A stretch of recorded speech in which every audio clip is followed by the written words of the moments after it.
अन्नदाता कार्यक्रम सुनने वाले सब बहन भाइयों ने वीरेंद्र भाई की राम राम। किसान भाइयों, आज हम अपने कार्यक्रम की शुरुआत करेंगे दुधारू पशुओं में संतुलित आहार का महत्व। दुधारू पशु यानी कि गाय भैंस खास करके जो है उनमें जो है संतुलित आहार, पौष्टिक आहार का क्या महत्व है और किस तरह से हम इसको संतुलित बना कर जो है अपने पशुओं के पौष्टिक आहार को दे कर उनको उनसे ज़्यादा दूध उत्पादन ले सके हैं और ज़्यादा फ़ायदा उससे किसान भाई उठा सके हैं। तो इसके ऊपर करेंगे चर्चा, इसके साथ साथ करवाएंगे मनोरंजन और साथ ही करेंगे भाइयों खेती बाड़ी से लग दे और दूसरे समसामयिक विषयों के ऊपर चर्चा। पर इन सब से पहला आओ करें चर्चा दुधारू पशुओं में संतुलित आहार के महत्व पर। तो जैसा कि पशुपालक भाई जाने हैं कि चाहे वो शहरी हों या फिर ग्रामीण, थोड़ी सी भी सावधानी बरतें तो कम खर्च करके दुधारू पशुओं से अच्छा फ़ायदा ले सकें हैं। जो पशुओं को दिया जाने वाला चारा यानी कि दाना संतुलित है और नियमित है तो पशुओं से अच्छा उत्पादन लिया जा सके है। ऐसा आहार जो प्रोटीन, वसा, कार्बोहाइड्रेट और खनिज लवण जैसे पोषक तत्वों को इस अनुपात में उपलब्ध करवावे है कि पशुओं को 24 घंटे तक आवश्यक शक्ति प्रदान कर सके है। संतुलित आहार कहलावेगा। कोई भी दाना चारा पशु को खिलाने से पहले इस बात का खास ध्यान रखना चाहिए कि आहार संतुलित हो और जल्दी पचने वाला हो, स्वादिष्ट हो और पर्याप्त मात्रा में हो, ताज़ा और साफ़ सुथरा हो, कड़वा या विषैला ना हो और आसानी से उपलब्ध होने के साथ साथ ज़्यादा महंगा भी ना हो। तो इस तरह से जो हम देखें पशुओं के जो ये पौष्टिक आहार की बात हम कर रहे हैं, संतुलित आहार की बात कर रहे हैं, तो दुधारू पशुओं को आमतौर पर 2 प्रकार का जो है आहार दिया जाए। एक तो वो है जिसने कि हम निर्वाह आहार कहते हैं और दूसरा वो है जो कि उत्पादक आहार कहलावा है। जहाँ तक निर्वाह आहार की बात है तो पशुओं को जीवित रखने के लिए और उनके सारी दूसरी शारीरिक क्रियाकलापों को पूरा करने के लिए दिए जाने वाला जो आहार है वो निर्वाह आहार कहलावेगा।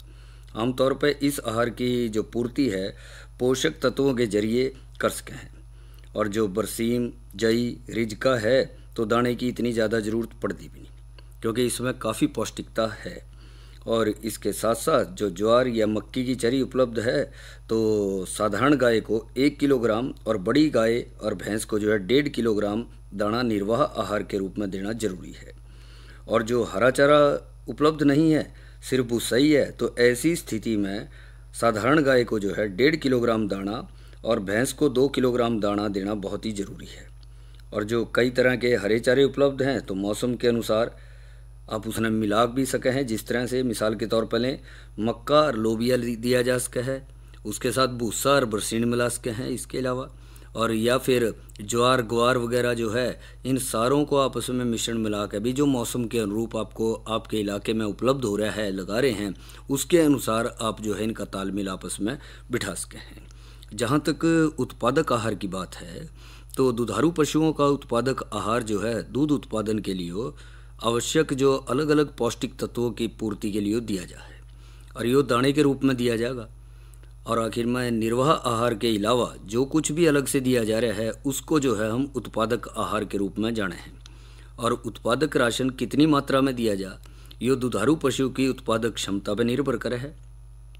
फिर भी पशुपालक भाई जो हैं दाने की मात्रा का निर्धारण जो है वो पशुओं से जो उत्पादन मिल रहा है या दूध मिल रहा है, जितना दूध वो दे रहे हैं पशु, उसकी मात्रा के आधार पर भी जो है उसका जो दाना है या उत्पादक आहार है वो कम ज़्यादा कर सके हैं। मिसाल के तौर पर लें 18 लीटर से ज़्यादा दूध देने वाली पशुओं के लिए 1 किलोग्राम दाना प्रति 4 लीटर गाय के दूध के साथ या फिर 3 लीटर भैंस जो दे रही है दूध के लिए देना चाहिए। इस दाने में 1 भाग चूरी, 2 भाग खड़ी और 1 भाग जो है चोकर जो कि भूसी भी कहते हैं उसने, वो उसमें दे सके हैं। या फिर 18 लीटर से कम पर 7 लीटर से ज़्यादा दूध देने वाले पशु के लिए 1 किलोग्राम दाना प्रति 3 लीटर के दूध के अलावा या फिर 2 लीटर 500 मिलीलीटर 2.5 लीटर के करीब जो है भैंस के दूध के लिए जो है देना चाहिए।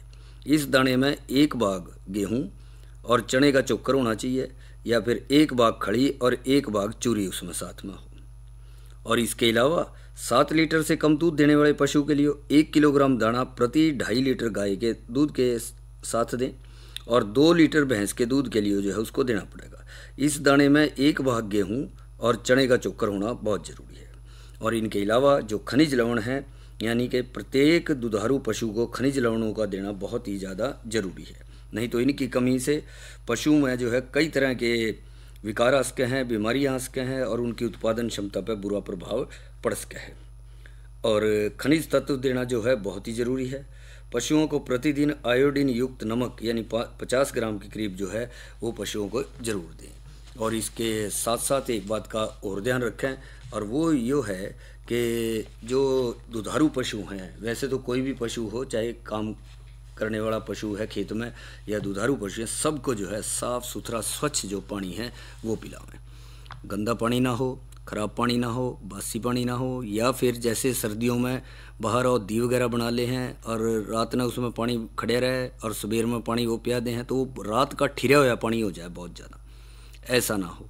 तो मौसम के अनुसार देख कर ताज़ा पानी जो है पशुओं को देना चाहिए। इसका भी उसके ऊपर बहुत ज़्यादा फ़र्क पड़ा है। और इसके साथ साथ जो हम आहार की या दाने चारे की या संतुलित आहार की बात कर रहे हैं, उसमें एक बात यो भी रखें कि पशुओं को कम कीमत पे जो आहार व्यवस्था जो है नियमित रूप से जो है साल भर मिलनी चाहिए। और इसमें पर्याप्त मात्रा में हरा चारा मिलता रहे।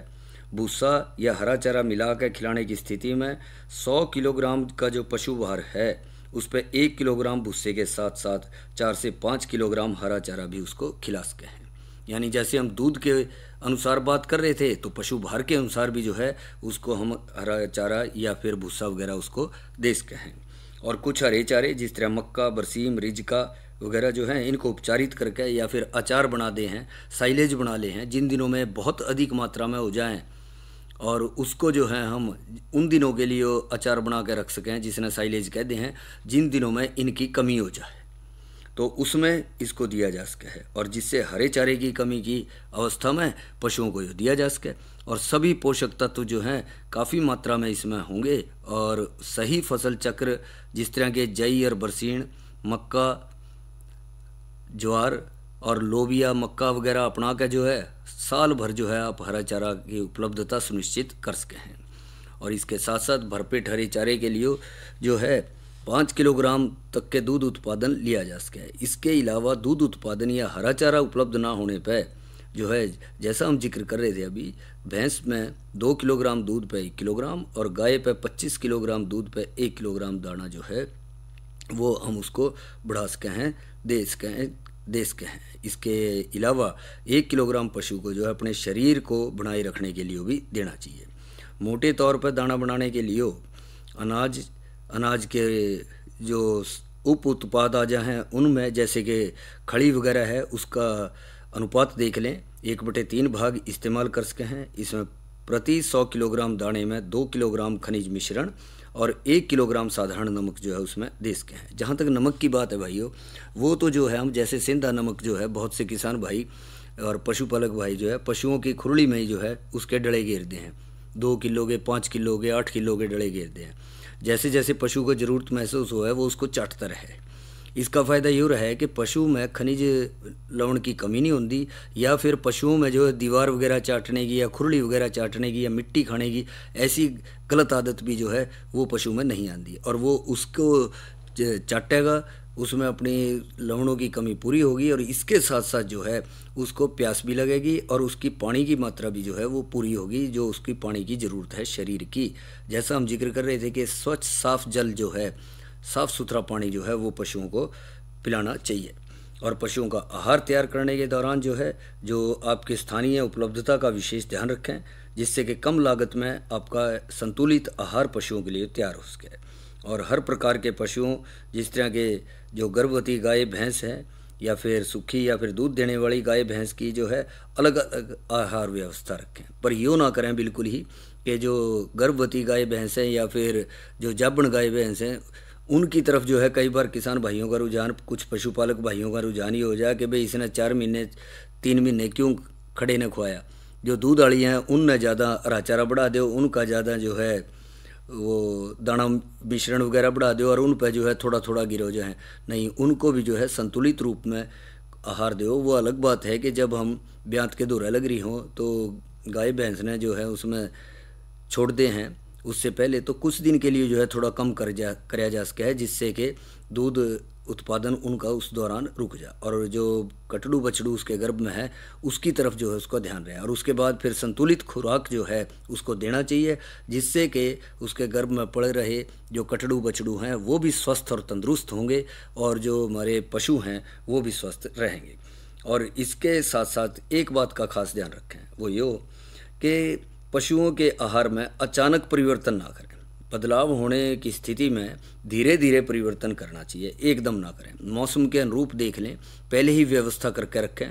जिस तरह के अब मक्का चरी वगैरह धीरे धीरे ख़त्म होने लग रहे हैं तो बरसीम की बिजाई का समय चल रहा है, तो समय पर बरसीम की बिजाई जो है कर लें।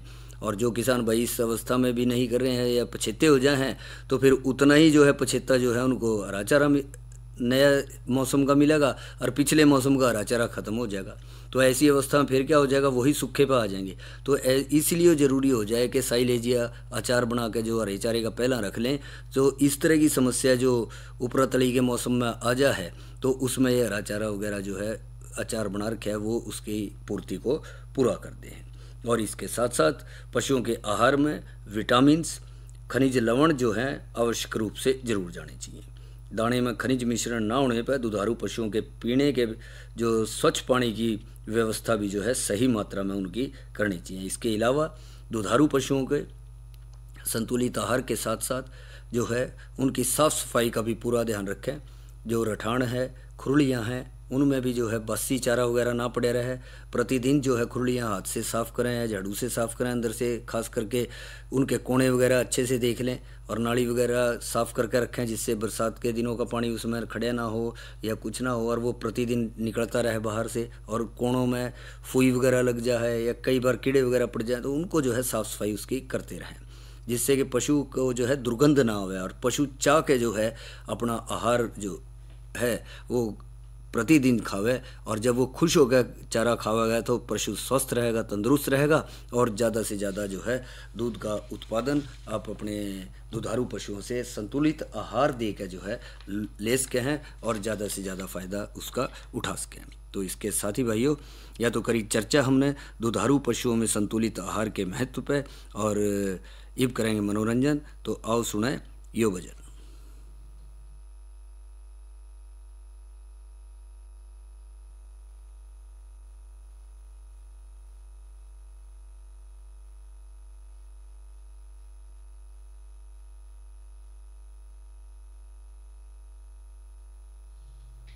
ये तो सुना है भैया ने हरियाणवी भजन। और भाइयों अब करेंगे चर्चा मौसम की जानकारी पे। तो आज का अधिकतम तापमान रहा 25 डिग्री सेल्सियस और न्यूनतम रहा 22 डिग्री सेल्सियस। और कल का अधिकतम तापमान 24 डिग्री सेल्सियस और न्यूनतम 22 डिग्री सेल्सियस रहने की संभावना है। और आज वातावरण में नमी की मात्रा यानी आर्द्रता रही 52% और हवा की गति रही 6 किलोमीटर प्रति घंटे की रफ्तार से हवाएं चली। जहाँ तक कल के कृषि कार्यक्रम का सवाल है भाइयों, तो कल चर्चा का विषय रहेगा नए बाग लगाने के लिए वैज्ञानिक रेखांकन विधियाँ। आज की नसीहत के तहत हम काम करेंगे चर्चा दाने और चारे का मुख्य स्रोत के रूप में मोटा अनाज। और जानकारी देंगे मूली, शलगम व गाजर फसल की देखभाल पर। और भाइयों ये देंगे जानकारी प्राकृतिक खेती के अंतर्गत के प्राकृतिक विधि से कैसे नर्सरी तैयार करें और पौधारोपण करें। तो आमतौर पर किसान भाई जाने हैं कि जो बहुत सी फसलों की जो है नर्सरी तैयार करके उनकी पौध तैयार करके जो है फिर पौधारोपण कराया जाए। तो ऐसे में हम जो कई तरीके ऐसे हैं जो आधुनिक कृषि के रूप में अपना रहे हैं और कुछ ऐसे हैं जो कि हम प्राकृतिक खेती के अंतर्गत जो अपना के उससे ज़्यादा फ़ायदा ले सके हैं कम खर्च में। तो ऐसे में सबसे पहले जब नर्सरी तैयार करनी है तो इस बात का ध्यान रखें कि ऊंचा ढाल वाला स्थान चुनें, जिसमें 5 ग्राम उपचारित बीज के लिए 10 फीट लंबा और 5 फीट चौड़ा और 1 फीट ऊंचा बेड बना लें। और बेड में गोबर खाद एक बार अच्छी तरह से ज़मीन में मिला दें। और नर्सरी बेड में 5 लीटर जो है जीवामृत या फिर 5 किलो घन जीवामृत उसमें मिला दें। और दूसरे दिन शाम को जो है बीजों को लाइन में उसकी बिजाई इस पर कर सकें। बीजों की बुआई जो है लाइनों में 1 अंगुल गहराई में करें। लाइन से लाइन की दूरी जो है 2 अंगुल के, और बीज से बीज की दूरी जो है 1 उंगली रख सकें उसमें फासला। और सड़े गोबर की सूखी खाद से बीजों को ढक दें और हल्के फुहारे से जो है नर्सरी की सिंचाई उसमें करें, जिससे उसमें थोड़ी नमी बरकरार रहे। और इसके साथ ही तेज़ धूप और वर्षा से बचाने के लिए नर्सरी को पुआड़ी के छप्पर से भी ढक सके हैं, जो कि बहुत ज़रूरी है। पौध गलन बीमारी और सफ़ेद मक्खी के प्रकोप से बचाने के लिए हंडी काथ 100 ग्राम प्रति 10 लीटर पानी में 7-10 दिन के और 15 से 20 दिन के अंतर पर जो है इसको स्प्रे कर सके हैं। इसके अलावा 100 मिलीलीटर छाना हुआ जीवामृत प्रति लीटर पानी में मिला के 10 दिनों में जो है उस पर छिड़काव कर सकें।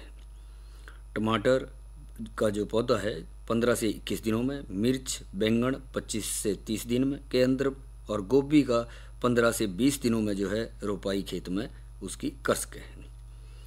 इसके अलावा जो देखा जाए है कि खेत की मुख्य तैयारी, उसका पौधरोपण और देखभाल में किन बातों का ध्यान रखें, तो ज़मीन में आखिरी जुताई के दौरान जो है 100 किलोग्राम घन जीवामृत ज़मीन में मिला दें और आखिरी जुताई के बाद 3 मीटर या 7 फीट चौड़ा बेड के साथ पानी की निकासी के लिए जो है वो नाला या एक खाड़ सा उसके बराबर में बना लें। और रोपाई के दौरान प्रति पौधा में 200 ग्राम घन जीवामृत का इस्तेमाल कर सकें। सब्जी या दूसरी फसलों की बुआई जो है देखें उसमें, तो उस पद्धति से लगाने के दौरान ज़मीन में आखिरी जुताई के दौरान 100 किलोग्राम घन जीवामृत में ज़मीन में मिला दें और फसल जैसे कि अरहर, उड़द, मूंग, मक्का वगैरह जो है उसमें बुआई करें।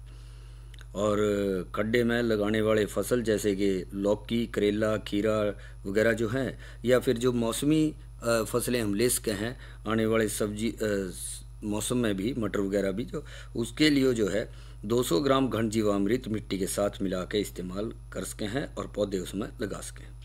फसल बुआई या फिर रोपाई के 15 दिनों के बाद हांडी काथ दवा जो है 100 मिलीलीटर या फिर 10 लीटर पानी का स्प्रे करें और 5% छाना हुआ जीवामृत 500 मिलीलीटर या 10 लीटर पानी में मिला के उसका छिड़काव कर सकें। और इसके साथ साथ फसल बुआई या फिर रोपाई के 20 से 25 दिन के बाद गोमूत्र 1 लीटर 10 लीटर पानी में मिला के छिड़काव करें। और फसल बुआई या फिर रोपाई के 30 दिन के बाद हांडी काथ जो दवा है 100 मिलीलीटर 5 लीटर पानी और 10% छना हुआ जीवामृत 500 मिलीलीटर और प्रति 5 लीटर पानी में घोल कर छिड़काव कर सकें। फसल बुआई या फिर रोपाई के 45 दिन के बाद जो है लहसुन, मिर्च, अदरक घोल और 10% छना हुआ जीवामृत 500 मिलीलीटर मिलाकर प्रति 5 लीटर पानी में घोल के स्प्रे कर दें।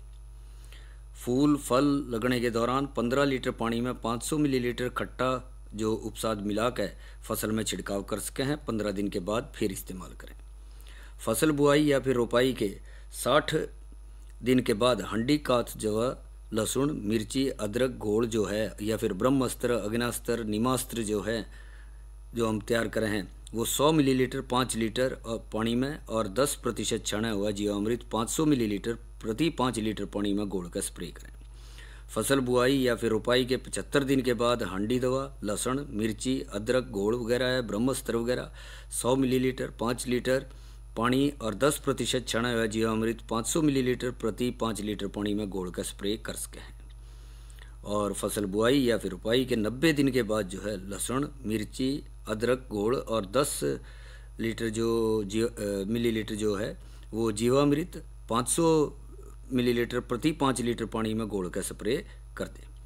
और इसके बाद मौसम के अनुसार आच्छादन या शीतकालीन और गर्मी के मौसम में लगने वाले फसलों में जो मल्चिंग करें हैं यानी कि आच्छादन करें हैं उसका प्रयोग जरूर करें। और इसके लिए सूखा घास, सूखा पत्ते का इस्तेमाल उसके अंदर कराया जा सके है, जो कि उसमें काफ़ी ही फ़ायदेमंद रहे। तो इस तरह से किसान भाई जो हैं जो थोड़ा सा इन बातों का ध्यान लेकर चलें तो प्राकृतिक विधि से जो नर्सरी तैयार कर रहे हैं और उसकी पौध रोपण कर रहे हैं उसमें जो है प्राकृतिक विधियों को अपना के और जो हम कीटनाशक वगैरह इस्तेमाल करें हैं और उनको बढ़ाने के लिए करें हैं तो उसके हम अच्छी पैदावार ले सकें। तो भाइयों या तो करिए हमने चर्चा प्राकृतिक खेती के अंतर्गत कि प्राकृतिक विधि से कैसे नर्सरी तैयार करें और पौधरोपण करें। और अब करेंगे चर्चा नई फसल नई उमंग के तहत मटर की काश्त पे। तो मटर एक दलहनी फसल है जो किसान भाई जो हैं सर्दियों में या रबी मौसम में लगाए हैं, और इसकी व्यावसायिक रूप से मान के चलें तो इसकी बिजाई जो है या काश्त किसान भाई सितंबर से लेकर मध्य नवंबर तक जो है इसको लगा सके हैं। और सब्जी अपने विशेष गुणों के लिए प्रोटीन, आयरन, मिठास और ताजगी के लिए जानी जाए। जहाँ तक इसकी उन्नत किस्मों की बात है तो उनमें है अगेती किस्म, और पौधे बौने, जुर्रीदार या फिर बीज गहरे सिकुड़े हुए हैं, हरी फलियाँ लंबी, सभी इलाकों के लिए वो बेहतर हैं। और बेहतर किस्म इसमें आ जाए 8-9 दाने वाली या फिर 8 से 10 सेंटीमीटर लंबी, अंदर को मुड़ी हुई फलियाँ। और इसकी बिजाई ज़्यादा पैदावार लेने के लिए जो है वो समय की बिजाई के लिए बहुत बेहतर मानी जाए। और इसकी हरी फलियों की औसत पैदावार 20 से 25 क्विंटल प्रति किले तक मिल जाए। इसकी तरह से एक मटर अगेती है या बोनी किस्म है, आर्कल से 7 दिन पहले तैयार हो जाए। बिजाई से पहले तुड़ाई तक 60-70 दिन का समय ले ले। बीज उगाने की बढ़िया क्षमता, फलियाँ बड़ी लंबी हैं, हरी और अच्छी बरी है, और इसके बीज हरे और सूखने पर सिकुड़ जाए। इसकी हरी फलियों की पैदावार 25 से 35 क्विंटल प्रति किले तक मिल जाए। पंजाब 89 यानी कि 89 जो आ जाए मध्य किस्म, अधिक पैदावार और 10-12 सेंटीमीटर लंबी, आकर्षक और चमकदार हरी फलियों वाली है। हर कड़ी में जो है 9 से 12 दाने मिलेंगे। पौधे दरमियाने आकार के, अच्छी पैदावार देने वाले हैं, और इसकी पहली तुड़ाई 85 से 90 दिनों में जो है किसान भाई कर सके हैं।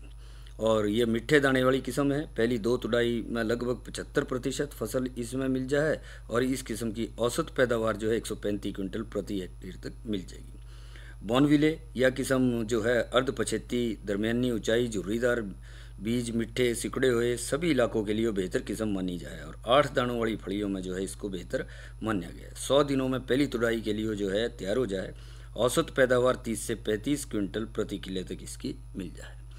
और बिजाई का समय जैसा हम जिक्र कर रहे थे कि नवंबर के पहले पखवाड़े तक इनकी बिजाई करी जा सके है। और बीज की मात्रा जो है अगेती किस्मों के लिए 50 से 53 किलोग्राम जो है प्रति हेक्टेयर के लिए, प्रति किले के लिए पर्याप्त रहेगी। और पछेती के लिए जो है 24 से 30 किलोग्राम प्रति किले के लिए पर्याप्त रहेगा। बिजाई जो है अच्छे से खेत तैयार करके सीधी समतल क्यारियों में 30 सेंटीमीटर और पौधे से पौधा 5 सेंटीमीटर की दूरी रख के इसकी बिजाई करें। और जो समय पे तैयार होने वाली किस्में 45 से 60 सेंटीमीटर जो है लाइन से लाइन का फासला, और पौधे से पौधे का 10 सेंटीमीटर रख सकें। और जब नई मिट्टी में लगा रहे हैं तो बीज को राइजोबियम के टिक्के से उपचारित जरूर कर लें, और इसके साथ टिक्के को चीनी या गुड़ के 10% घोल में मिला कर जो है 1 एकड़ के बीज में अच्छी तरह से बीज को मिला कर छाया में सुखा कर फिर इसकी बिजाई करें। और इसके साथ ही जो मौसम के अनुसार उसमें जो खरपतवार हैं समय समय पर वो नियंत्रण करें।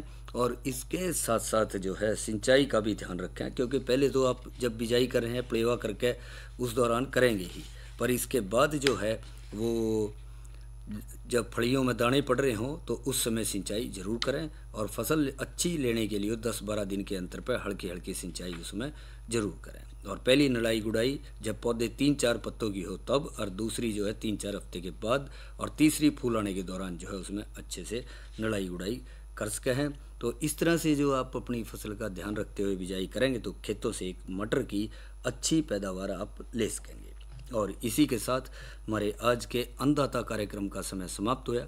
तो वीरेंद्र भाई ने इजाज़त दो। अच्छा भाइयों, राम राम।